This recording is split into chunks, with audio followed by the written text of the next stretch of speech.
माधवपुर में चंद्रेश नाम के एक राजा थे। उनका साम्राज्य काफी बड़े क्षेत्र में फैला हुआ था। वहां की जनता काफी संपन्न थी और खुशहाल भी। उसी राज्य में एक मनोहर नाम का व्यक्ति रहता था। वह बहुत ही आलसी था। उसकी पत्नी उसके आलसी स्वभाव से बहुत परेशान थी। यहाँ तक कि उसके आलसी स्वभाव के कारण वह अपने राज्य में बहुत मशहूर भी था। एक दिन राजा चंद्रेश ने अपने सिपाही को मनोहर के पास भेजा और कहा, सिपाही जाओ जल्दी से मनोहर को बुलाकर लाओ। सिपाही दौड़ा दौड़ा मनोहर के घर गया और बाहर से आवाज लगाई, मनोहर, अरे ओ मनोहर। अपना नाम सुनकर मनोहर घर के अंदर से ही कहा, कौन है?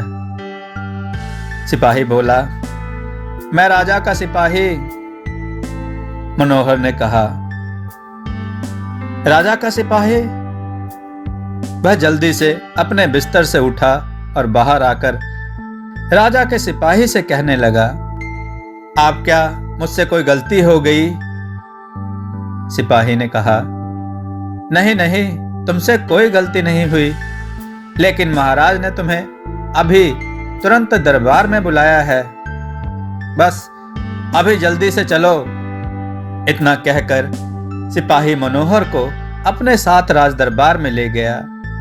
राज दरबार में मनोहर महाराज के सामने खड़ा हो गया और कहने लगा, हुजूर, महाराज, क्या मुझसे कोई गुस्ताखी, बहुत बड़ी गलती हो गई? महाराज बोले, नहीं, तुमसे कोई गलती नहीं हुई, बल्कि तुम्हें एक काम के लिए बुलाया गया है। मनोहर ने पूछा, महाराज, ऐसा कौन सा काम है जो मुझ गुस्ताख के लिए है? महाराज चंद्रेश ने कहा, मनोहर, हम चाहते हैं कि तुम कुछ ऐसा करो जो इस दुनिया में आज तक कोई कभी नहीं कर पाया हो। मनोहर जरा कुछ सोचकर बोला, जी महाराज, मैं ऐसा काम करने का पूरा प्रयास जरूर करूंगा। मनोहर राज दरबार से आज्ञा लेकर अपने घर लौट गया और वह बिस्तर पर लेटे लेटे सोचने लगा। तभी मनोहर के घर लाली चाची आती हैं और पूछने लगती हैं, मनोहर, महाराज ने तुम्हें राज दरबार में क्यों बुलवाया था? मनोहर ने कहा, बस ऐसे ही बुलाया था। उसने लाली चाची को कुछ भी बताना उचित नहीं समझा और लाली चाची मनोहर के घर से चली गई। इधर मनोहर रात भर सोचता रहा। तभी उसे एक युक्ति सूझी। उसने अपनी पत्नी को आवाज लगाई, अजी सुनती हो, कल सूरज निकलने से पहले ही मेरे लिए 5-6 पराठे और सब्जी बना देना। मुझे सूरज निकलने से पहले ही बहुत जरूरी काम पर जाना है। उसकी पत्नी ने बड़े आश्चर्यचकित होकर मनोहर की तरफ देखकर कहने लगी, आज सूरज पूरब के बजाय पश्चिम दिशा से कैसे उग गया? मनोहर बोला, नहीं नहीं, ऐसा नहीं है, बस जो कहता हूं तुम वही करो, ज्यादा मत सोचो। इधर मनोहर सूरज निकलने से पहले ही अपना भोजन, पराठा और सब्जी एक पोटली में बांधकर और साथ ही पानी की एक बोतल लेकर अपने घर से चुपके से निकल गया। बहुत दूर जाकर एक नदी किनारे एक गुफा थी, जिसमें जाकर वह छिप गया। जब दोपहर हुई तो वह अपनी पोटली में रखा खाना खाया और पानी पीकर उसे गुफा में सो गया। जब रात हुई तो वह उस गुफा से निकलकर अपने घर को चला गया। अब वह प्रतिदिन इसी दिनचर्या को अपनाने लगा। उसी राज्य में एक लाली नाम की एक औरत रहती थी। उसे सब राज्य के लोग लाली चाची कहा करते थे। वह मनोहर के इस दिनचर्या को चुपचाप चोरी चोरी देखा करती थी। एक दिन रात में लाली चाची मनोहर के घर आई और कहा, मनोहर, अरे ओ मनोहर। 2 से 3 बार आवाज लगाई। फिर मनोहर अंदर से ही कहने लगा, अरे लाली चाची, घर के अंदर ही आ जाओ, मैं बहुत थक गया हूं, बाहर नहीं आ सकता। लाली चाची घर में प्रवेश करते हुए बोली, अरे ऐसा कौन सा तीर मार कर आया है जो इतना थक गया है तू? तू तो बहुत आलसी है, तुझसे तो कोई काम वाम नहीं होता। मनोहर ने कहा, अरे चाची, तुम नहीं जानती कि मैं कौन सा काम करके आया हूं जो इतना थक गया हूं। लाली चाची आश्चर्यचकित होकर पूछने लगी, जरा मुस्कुराने लगी, मनोहर, ओ बेटा मनोहर, मेरे लल्ला, ऐसा कौन सा काम है, मुझे भी बताओ। मनोहर ने कहा, नहीं चाची, तुम सबको बता दोगी। लाली चाची थोड़ा सा मस्का लगाते हुए बोली, बताना बेटा, अब बता भी दो। मनोहर ने कहा, ठीक है, बताता हूं, पहले तुम कसम खाओ किसी को भी नहीं बताओगी। लाली चाची ने कहा, ठीक है, मैं कसम खाती हूं, किसी को कुछ भी नहीं बताऊंगी। मनोहर ने कहा, अरे चाची, मैं तो रोज स्वर्गलोक की यात्रा करने जाता हूं।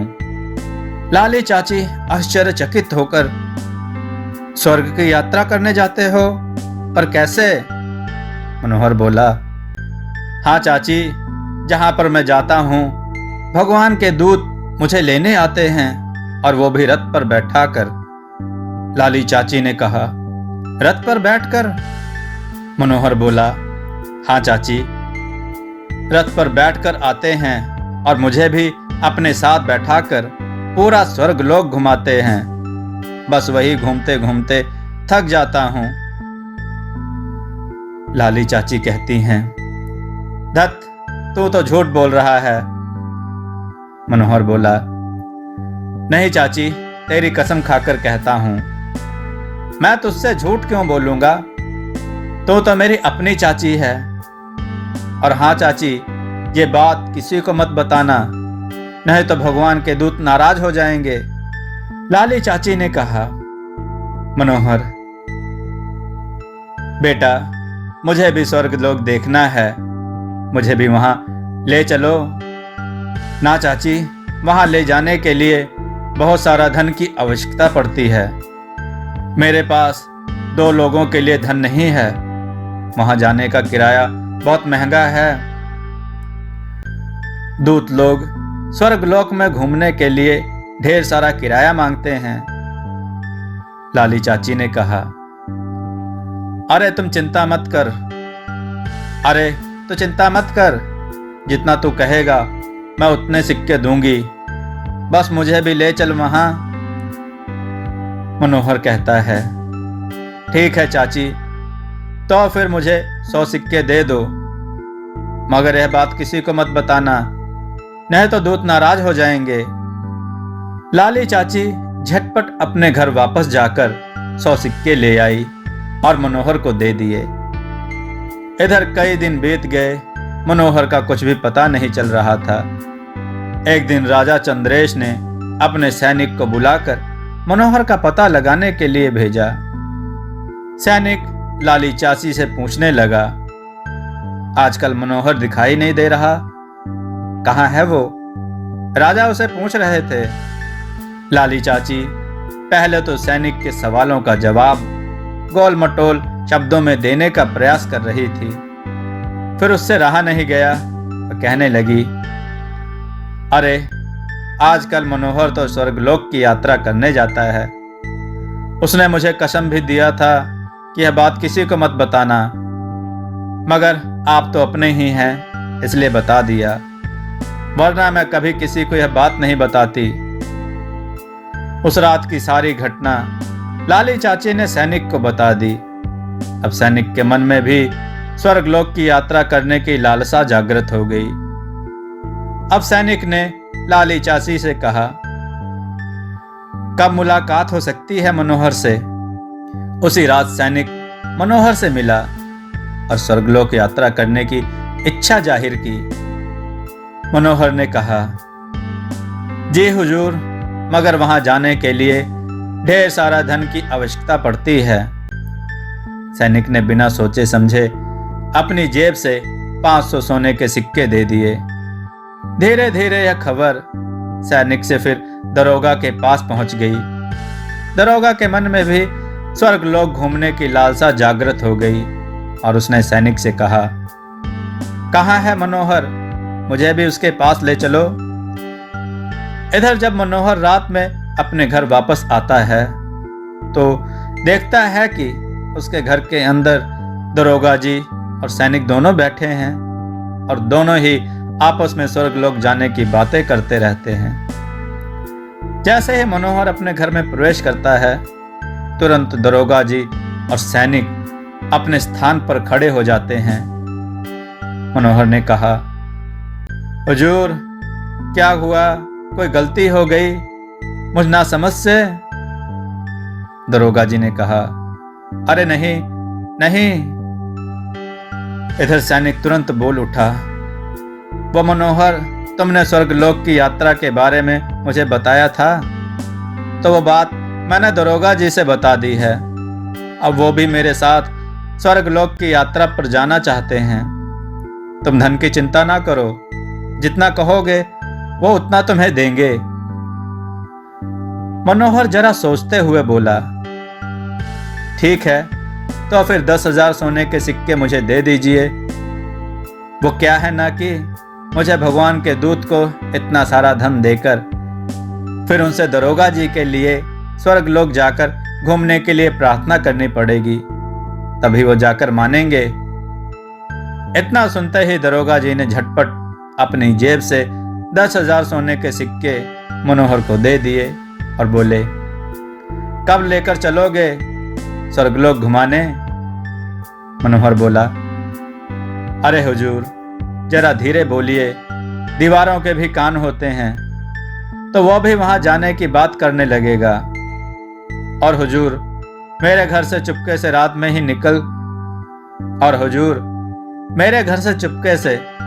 ही निकल जाइएगा, कहीं कोई देख ना ले। फिर दरोगा और सैनिक दोनों मनोहर के घर से अंधेरी रात में चुपके से निकल जाते हैं।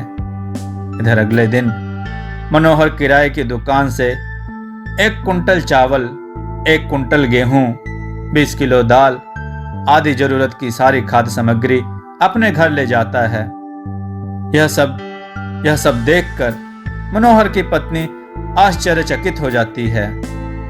मनोहर अपनी पत्नी से कहता है, अरे भाग्यवान, ऐसे क्या देख रही है?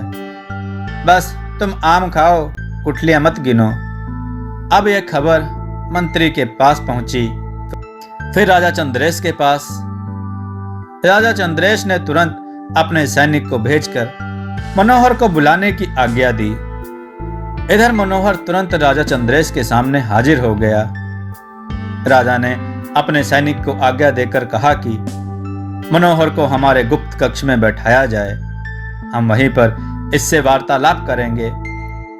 सैनिक ने कहा, जो आज्ञा महाराज। इधर महाराज जब अपने गुप्त कक्ष में पहुंचे तो बोले, क्यों मनोहर, स्वर्गलोक क्या तुम अकेले अकेले ही यात्रा करोगे? मुझे वहां नहीं लेकर चलोगे? मनोहर 1 मिनट मौन होकर कुछ सोचने लगा, फिर सोचकर बोला, जी महाराज, मगर वहां जाने के लिए ढेर सारा धन की आवश्यकता पड़ती है। महाराज ने अपने सैनिक को बुलाकर कहा, अभी तुरंत जाओ, हमारे धन कक्ष से 1 लाख सोने के सिक्के ले आओ और मनोहर को दे दो। दोस्तों, आपको यह कथा कैसी लगी? अपने विचार और सुझाव कमेंट में जरूर दें। हमारी कथाओं को लाइक करें, हमारे चैनल को सब्सक्राइब करना न भूलें। हमारी कथाओं को शेयर जरूर करें, जिससे लोगों को अच्छा ज्ञान प्राप्त हो। जय श्री राम भक्तों।